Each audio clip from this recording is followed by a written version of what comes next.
Hello, everyone. I'm Bo from Brutal Commentary, and today I'm going to be breaking down our next matchup for UFC 324. In our next matchup, we have Ricky Turcios taking on Cameron Smotherman. So, another sort of interesting matchup on this card. Two bantamweights who are looking to, I guess you could say, right the ship. Both guys are on a two-fight skid. Looking at Smotherman, and most recently in his last few performances, like 3-2 in his last five, he beat Jake Hadley about a year ago on short notice, as his first UFC win. But since then, has lost to Said City back in last May, and then most recently lost to Ricky Simone last June. Again, excuse me. Meanwhile, you look at Turcios, similar vein, but in this case, he is 2-3. His latest fight was his Ultimate Fighter win against Brady Heastan, which was a split decision. But I think it has aged pretty well. Brady Heastan has been doing pretty well in the UFC since then. Lost to Ayman Zahabi, which has aged also pretty well as Zahabi is on the streak.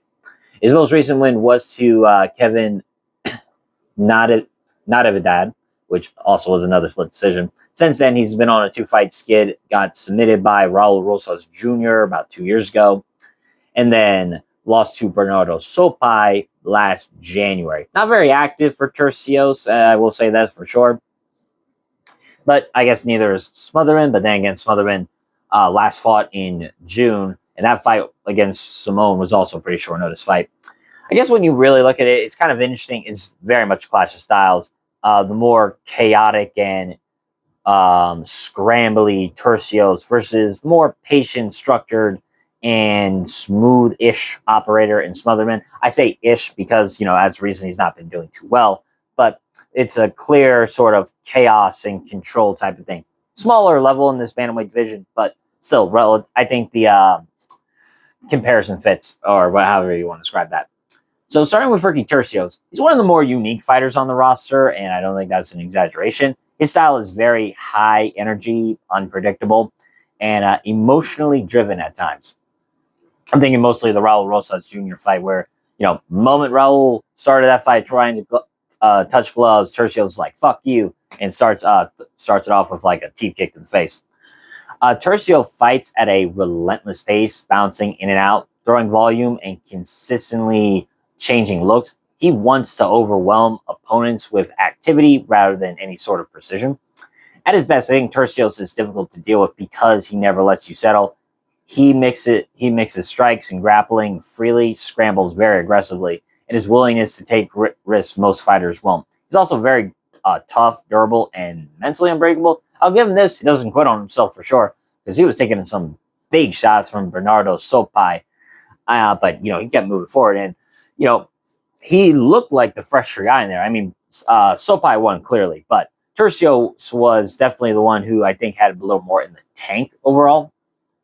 But I think also at the same time, that same chaotic style is a big weakness for Turcios. He often sacrifices defense for volume. His striking can be wide and very loopy. His footwork's erratic, and his decision-making can be a bit inconsistent. That being said, I think one of Turcios' best strength for sure is his scrambling abilities. He's really good in jiu-jitsu. His wrestling is not the best, but his ability to chain wrestle and more so scramble to get the back is really what is more impressive.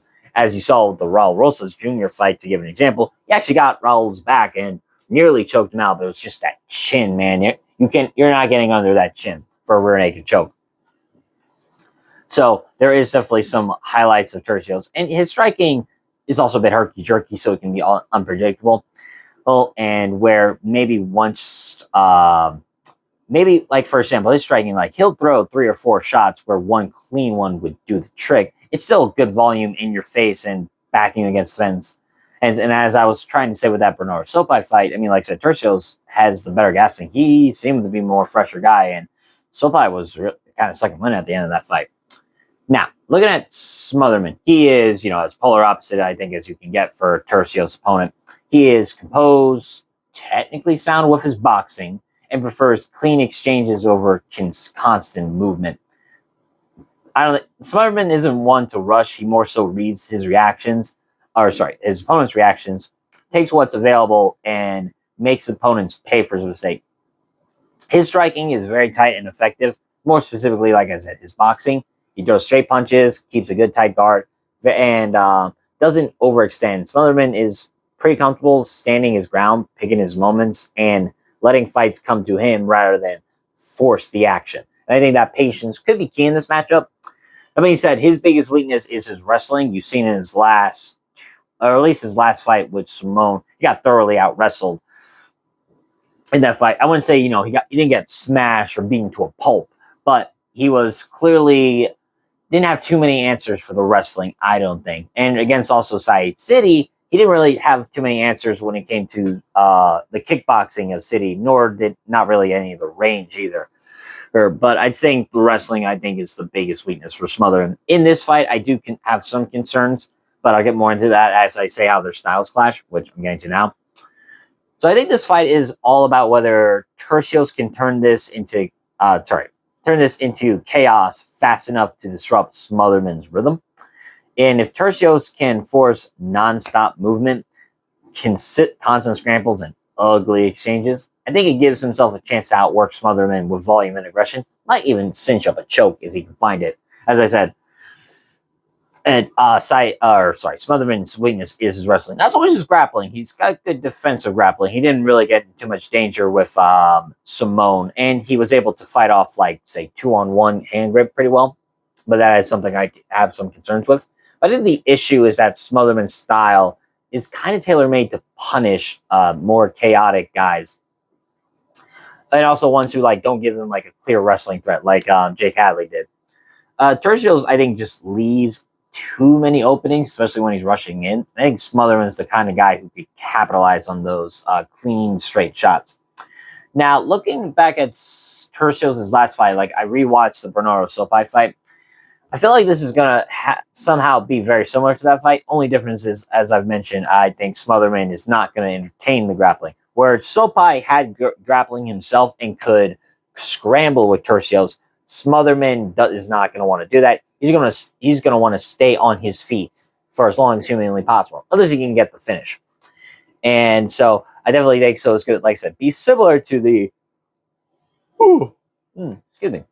So I think it's going to be similar to the Sopai fights in certain attributes. Like, for example, I think Smotherman's boxing is going to allow him to land first and land cleaner, especially if Turcios overcommits. But at the same time, I think if Turcios gets Smotherman to the ground, I think he's going to have better opportunities than he's getting against Sopai. And I could even see him catching Smotherman, like I said, in a choke. I think the key factor is efficiency versus output. I think that's the biggest thing. Smotherman isn't going to throw as much volume as Turcios, but he's going to have the more, I think, damaging shots, especially at least the more cleaner shots. Durability-wise, I think both guys are pretty tough. I think Turcios shown a good chin, especially in that Sopai fight. Oh, yeah. I don't know why I keep going. And like I said, Sopai was putting it on Turcios, but he kept going. He's tough. He's tough for sure.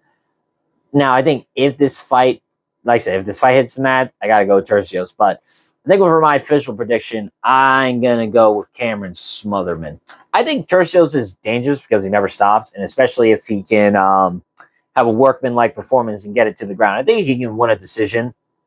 Certainly, I see him winning a round, or even catching a sub. But I think Smotherman is the type of fighter who can slow Turcios down without matching his chaos, because Smotherman is disciplined, he's a cleaner striker, and ability to stay composed should allow him to win the more meaningful moments of this fight. I think expect Turcios to have flashes, bursts of activity, wild scrambles, and even having good moments like saying the clinch, digging knees to the body or elbowing.